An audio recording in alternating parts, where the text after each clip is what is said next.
5 seconds. Start. Mr. Vice Chairman, first of all, I must place on record my grateful thanks to the University Grants Commission for the work that they have done for the advancement of higher education. They have done good work and in full cooperation with the Education Ministry. This, I think, must encourage state governments to establish university grants commissions or committees in their respective states. What the country needs most is the coordinated efforts of the Autonomous University Grants Commission working in harmony with the state governments and university authorities. Coordinated efforts are needed to bring about certain uniformity in the standards of university education. Without that, our educational advancement is bound to suffer from various tensions and difficulties. I do agree with my friend that the annual report under discussion is rather a dull report. At least it is not as bright as the two previous reports were. In the previous two reports, the University Grants Commission invited the attention of the nation to certain academic problems, to certain educational needs. Unfortunately, in this report, the University Grants Commission confines its remarks mostly to what has been achieved in the field of university education under the guidance and with the assistance of the University Grants Commission. However, sir, it is not possible for me to agree with Mr. Santhanam that the University Grants Commission should not extend help to universities for the preservation of manuscripts. Manuscripts are of great importance so far as university libraries are concerned.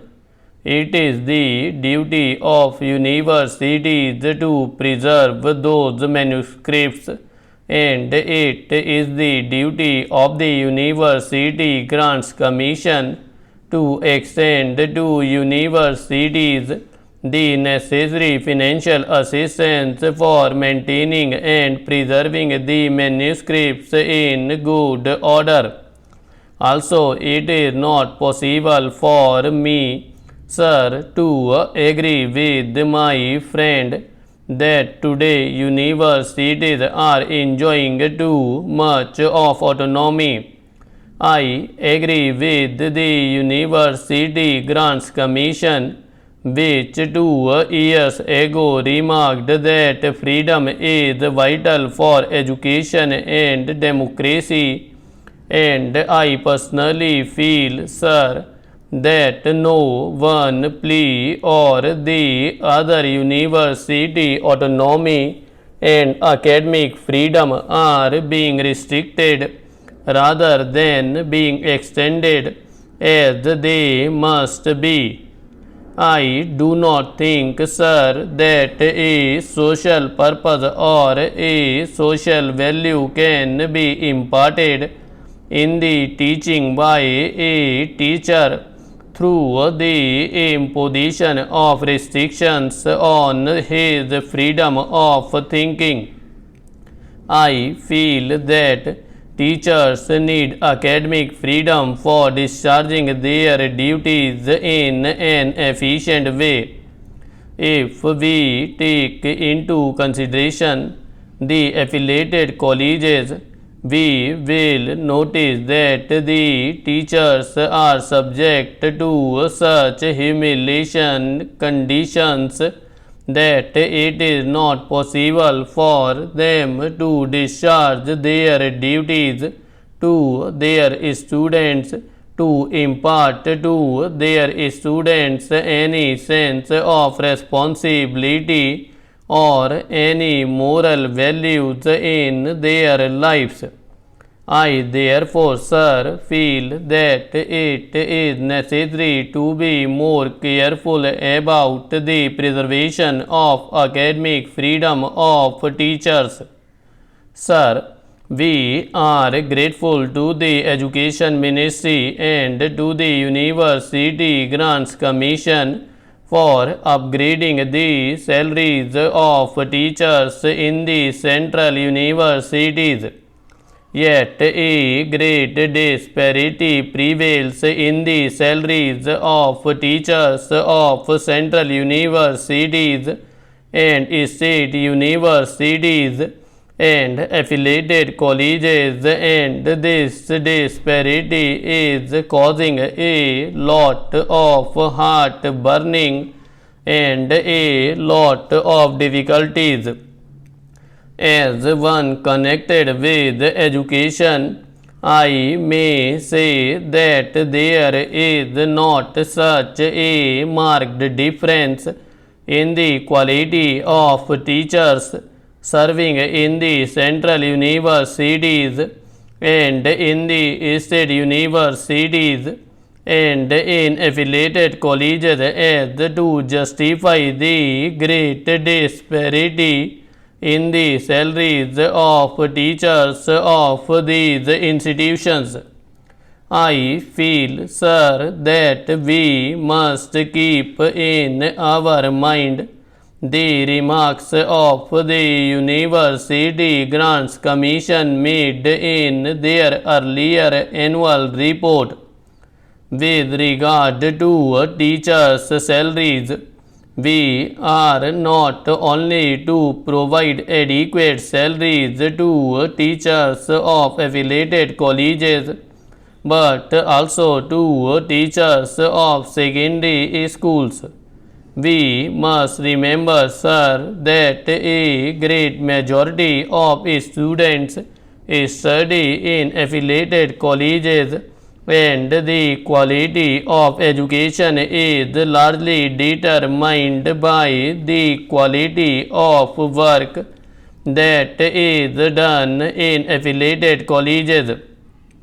For improvement in the quality of teaching, improvement in living conditions is also very necessary. The University Grants Commission has invited our attention in its report to the appalling conditions in which teachers have to live. But unfortunately, the University Grants Commission has to admit that it does not seem likely that we shall be able to make anything more than the marginal contribution towards this practical need.